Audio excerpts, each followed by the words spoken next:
My signature project was on increasing phoneme segmentation skills in kindergarten. This is just kind of a background or the identification of the problem. And phonological awareness is the basic foundation for phonics instruction. Phonemic awareness is a portion of that, and phoneme segmentation is a substandard in that larger standard. And a lot of times, a school system may use the dynamic indicator of basic early literacy skills, which is also known as DIBELS, to assess students for a common goal assessment, and they're all working towards a common level, and that level increases with time throughout the year until they take the assessment again, maybe beginning year, mid-year, and end year. In kindergarten, the mid-year data, data that was analyzed showed a significantly high percentage of students who tested below proficient in phoneme segmentation. I'm not going to read straight off the side, but just as a side note, the DIBELS assessment that was used with this group of kindergartners assessed letter naming fluency, phoneme segmentation, nonsense word fluency, and sight word fluency. And across the board, the data showed really normal data for the time of the year, for the mid-year, in all areas except for phoneme segmentation. Phoneme segmentation was strikingly high percentage that tested below proficient. This is the data from the mid-year in just phoneme segmentation. In intensive support, we have 82%. In strategic support, 13%. Your core support and core support above grade level would be the proficient levels, and then we can see the large percentage, especially here in the intensive, which is the lowest level that you could test in. The background is just the fact that in kindergarten, phoneme segmentation is a skill that can be acquired and even mastered long before a student really even sees an actual letter. It's more based on the sound, the sounds that they hear. So if I say, how many sounds do you hear in the word rug, then the student would g, 3 sounds, or they were able to segment that word up into really just make the individual sounds that are in the word. That's the skill that was being assessed, and that was the skill that you don't actually have to have a letter, or you're not supposed to even have a letter for that student to see. It's just based on what they hear. So this is a basic skill that really, because of the low proficiency levels, was alarming. The proficiency levels were higher with the more phonics skill, like the letter naming and sounds within nonsense words and sight words. So it was definitely something that work was cut out for, and that's where the basis of this research came from. DIBELS was the assessment that was used. So once the data was analyzed and the research was kind of put in front to do, the use of Elkonin boxes was something else that I wanted to include in the research, because this would be a visual aid that would be used with these students who tested below proficient levels. So all the students who tested below proficient levels across kindergarten were then going to participate in an intervention every morning for 30 minutes. And each teacher collaborated together, and we made a list of all students who would be participating in this 30-minute intervention based on their classes. And for 30 minutes each morning, the teacher made a list of those student names, the exercises that she was working on with them, which were going to be strictly phonemic awareness exercises with the use of Elkonin boxes. And this allowed for the visual aid. And you can see in our picture here where if we say like the word bat, then the student uses some type of counters. It could be cubes, beans, math counters, where they push up the sounds that they hear as they break them apart. B, at. So they can see that there are multiple sounds, multiple phonemes in one word. And that's what they have to do on the DIBELS assessment. And they have to get so many they have to segment so many words within 1 minute. So each morning for 30 minutes, it could be 2 groups of 15 minutes or 1 group of 30 minutes, just depending on the class, the number of students in that class who tested below proficient. That was the students that we were looking for. The RTI, response to intervention model, was used for this, just because it was something that our school uses and as ways of getting students the intervention that they need.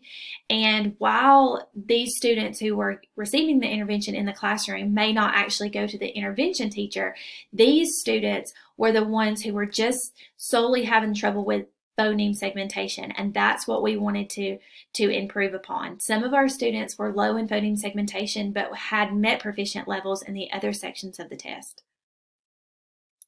And this, I kind of got ahead of myself. This is the collaboration part where the teachers met together. We made a list of our students, and then weekly we would report a sheet together to myself and to the instructional coach that would look at the data that was coming out of each week. 5 mornings of intervention.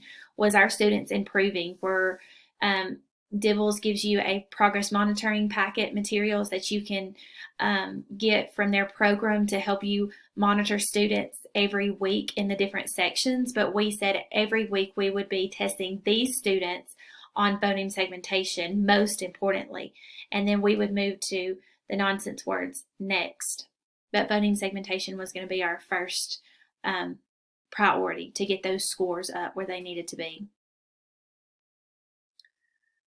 The considerations, one main consideration that was kind of brought forth through the middle of the research was, are these students being targeted because where the research is not being performed on all students in kindergarten?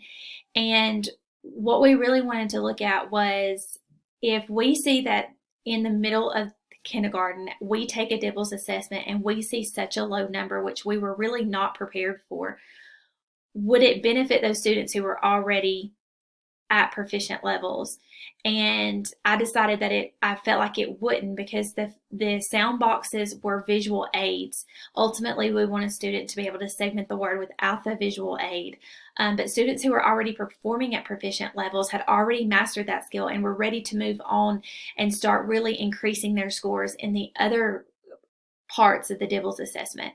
So RTI is a model that we've used, or that we use at our school. So we used it in this research and just said, we're going to just pull aside the students who tested below and see if these sound boxes and this really intensive intervention will increase the test scores, because we knew that with 82%, in the red or intensive and 13% in the yellow, that this was just way, way out of balance. And we knew that it was probably more or less just the lack of really consistent instruction with phoneme segmentation. And now that those students were below proficient levels, we needed to get them where they needed to be and see which ones are really truly having the struggle even after they've had the sound boxes and the intervention. So our kind of question here at the end was, does the use of sound boxes and strategic intervention increase skills in phoneme segmentation?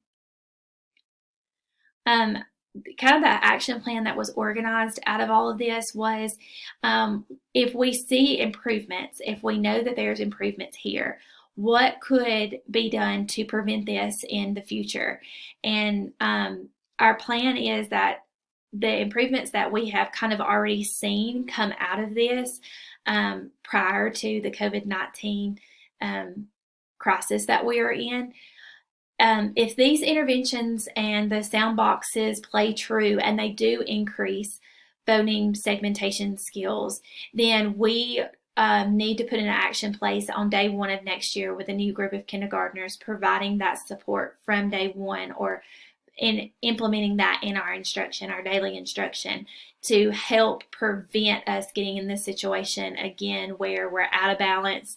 And we could use this 30-minute intervention time towards another more complex skill, more hopefully we'll already have a lot of students who are mastering phoneme segmentation.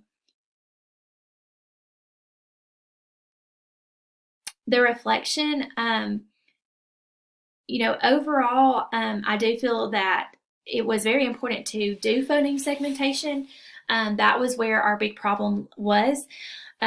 We, as a grade level, talked about it, and with the administration, all collaborated together and really thought best for just, phonological awareness and phonemic awareness as a whole. There's a lot of substandards in our reading standards in kindergarten, and it's rhyming, phoneme phoneme segmentation, phoneme substitution, beginning phonemes, ending phonemes, onset, rhymes, and we just kind of overall as a whole thought it would be very beneficial to see research that was based on that whole standard instead of just phoneme segmentation, where DIBELS does just assess phoneme segmentation. It would benefit because there's a lot more to it than just phoneme segmentation. Rhyming is another component, recognizing, producing rhymes, those type things. But DIBELS does try to build its test on fluency and build fluency, and phoneme segmentation is one skill that students do need to be fluent with, especially when it plays into reading and spelling. And then further research, we also talked about what if